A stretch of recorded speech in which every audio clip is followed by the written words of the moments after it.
Hello friend, welcome to my channel. আজকে আপনাদের মাঝে আবারও নতুন একটি ভিডিও নিয়ে আসলাম। আজকের এই ভিডিওতে আমি আপনাদেরকে দেখাবো ছোট বাচ্চাদের ব্লাউজ বা টেপ কিভাবে সেলাই করতে হয় তা আপনাদেরকে আমি দেখাবো। তো প্রথমে আমি এখানে কাপড়টি আগে থেকেই কেটে রেখেছিলাম।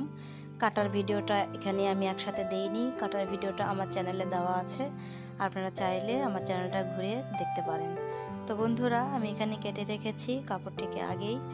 তো আমি এখানে ছোট বাচ্চাদের, যেহেতু এটা টেপ বা ব্লাউজ, তাই আমি এখানে গলায় গলাপট্টি লাগাবো না। গলায় এখানে 2 সুতা পরিমাণ করে 2 বার ভাঁজ করে নিয়ে আমি বরাবর সেলাই দিয়ে নেব।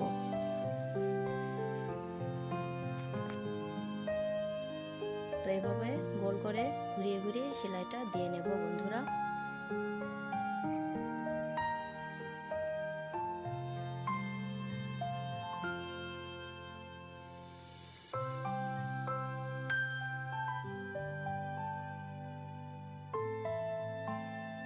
তো আমাদের সেলাই দেওয়া হয়ে গেছে। ঠিক একই রকমভাবে অপর পিসটার গলাটিও আমরা, যেহেতু দুইটা পার্টের গলাটি আমরা এভাবে 2 সুতো পরিমাণ ভাঁজ করে নিয়ে আমরা সেলাই দিয়ে নেব। তো আমি যেই পিছনের ব্যাক পার্টটা রয়েছে, সেই ব্যাক পার্টের এখানে মাঝ বরাবর একটা কাপড়ের টুকরা নিয়ে আমি এখানে দাগ দিয়ে সেলাই করে নেব।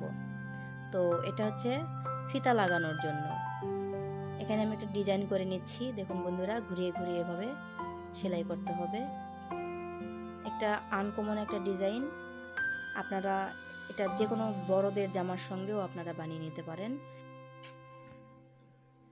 তো ছোটদের এটা ব্লাউজ বা টেপ, এজন্য আমি এখানে ফিতা লাগাবো দেখে এজন্য এটা বানাচ্ছি। তো এখানে আপনারা টিপ বোতামও লাগাতে পারেন অথবা আপনাদের হুক লাগাতে পারেন। আমি সেলাইটা দিয়ে নিয়েছি, এখন আমি এখানে কেটে নেব। তো আমি গোল করে সেলাই দিয়েছি। তো আমি হাফ ইঞ্চি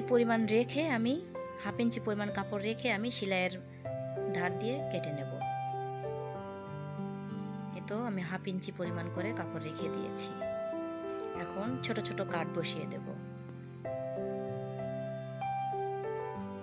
এটা একটা ভিন্ন ধরনের ডিজাইন, অনেক সুন্দর দেখাবে। তারপর আমি এই বাড়তি কাপড়টা আছে, এই কাপড়টা এভাবে ভাঁজ করে দিয়ে, এভাবে পল্টিয়ে দিয়ে এভাবে একটা সেলাই বসিয়ে দেব উপর দিয়ে। ঠিক একই রকম ভাবে পুরোপুরি বরাবর একটা এভাবে ভাঁজ করে নিয়ে উপর দিয়ে সেলাই বসিয়ে দেব।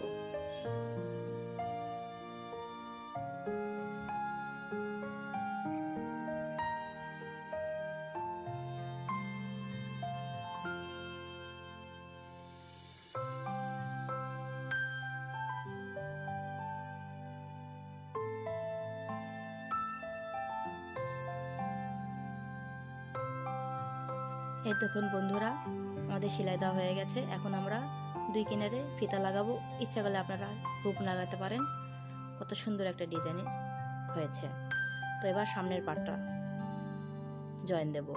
তো বন্ধুরা, পেছনের পাটটা আমি সিধা করে রেখেছি এবং সামনের পাটটা আমি উল্টো করে রেখে এবার আমি 2 পুট জয়েন দিয়ে নেব।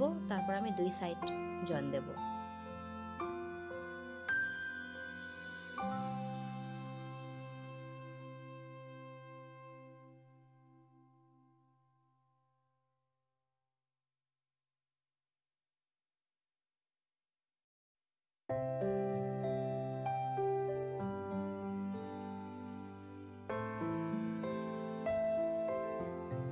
এবার 2 সাইড জয়েন দিয়ে নিব। তো বন্ধুরা, 2 সাইড জয়েন দেওয়ার আগে এখানে 4 ইঞ্চি পরিমাণ আপনারা ফাঁকা রাখবেন। এটা হচ্ছে ফাড়া বানাবো এখানে, যেহেতু ছোট বাচ্চার টেপ বানাচ্ছি তাই এখানে ফাড়া রাখতে হবে, নয়তো সুন্দর দেখাবে। তো 2 সাইডে আমি ফাড়া রেখে 2 সাইডে আমি জয়েন দিয়ে নিয়েছি। তো বন্ধুরা, এখন এই ফাড়ার এখানে আমি 2টা ভাঁজ করে এভাবে সেলাই দিয়ে নেব।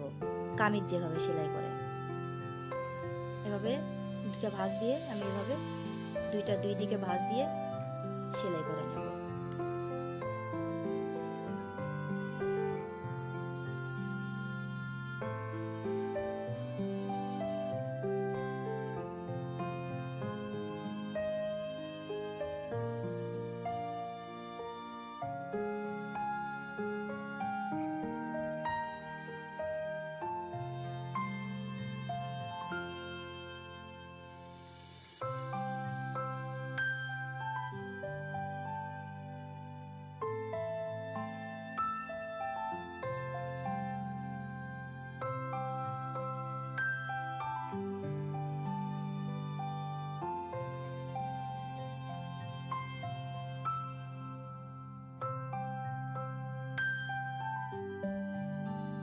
এই তো বন্ধুরা, আমার সেলাই দেওয়া কমপ্লিট।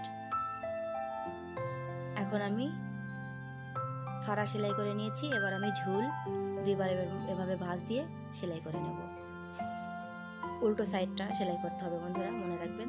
তো আমাদের সেলাই দেওয়া কমপ্লিট, আমার ফাড়া রেখেছি। এই তো এখন আমরা হাতা জয়েন করব। তো আমি আগে থেকে হাতা কেটে রেখেছি, হাতা আমি এখন জয়েন দিয়ে নেব। তো বন্ধুরা, হাতা আমি জয়েন দিয়েছি। এবার আমি টেপের সঙ্গে বা ব্লাউজের সঙ্গে হাতাটা জয়েন দেব। তো বন্ধুরা, আমার ভিডিও যদি আপনাদের কাছে ভালো লেগে থাকে তাহলে অবশ্যই আমার চ্যানেলটিকে সাবস্ক্রাইব করবেন এবং পাশে থাকা বেল আইকনটিতে ক্লিক করবেন। আর অলরেডি আপনি যদি আমার চ্যানেলটিকে সাবস্ক্রাইব করে থাকেন তাহলে অসংখ্য ধন্যবাদ। তো বন্ধুরা, আমরা হাতা জয়েন দিয়ে নিয়েছি দুইটা হাতায়। দেখুন, এবার আবার ফিতা লাগিয়ে নেব। তো আপনাদের মতো ইচ্ছে মতো ফিতা লাগিয়ে নেবেন, অথবা এখানে যদি আপনারা হুক লাগান তো হুক বোতাম লাগাইতে পারেন। তো বন্ধুরা, কেমন লেগেছে আমার ভিডিও তা আপনাদের অবশ্যই কমেন্ট বক্সে জানিয়ে দিবেন। আর ভিডিওটা ভালো লাগলে অবশ্যই একটা লাইক দিবেন। তো বন্ধুরা, পুরোটাই আমি বানিয়ে ফেলেছি। দেখুন কত সুন্দর শেপ এসেছে, কত সুন্দর ডিজাইন হয়েছে। আমি এভাবে ফিতা লাগিয়ে ফেলেছি। তো পিছনে ফিতা লাগিয়ে এখানে ফুল করে দিলে বাচ্চাদের অনেক সুন্দর দেখায়। তো বন্ধুরা, আমার ভিডিও কেমন লেগেছে অবশ্যই কমেন্ট বক্সে জানাবেন। আর ভালো থাকবেন সবাই বন্ধুরা।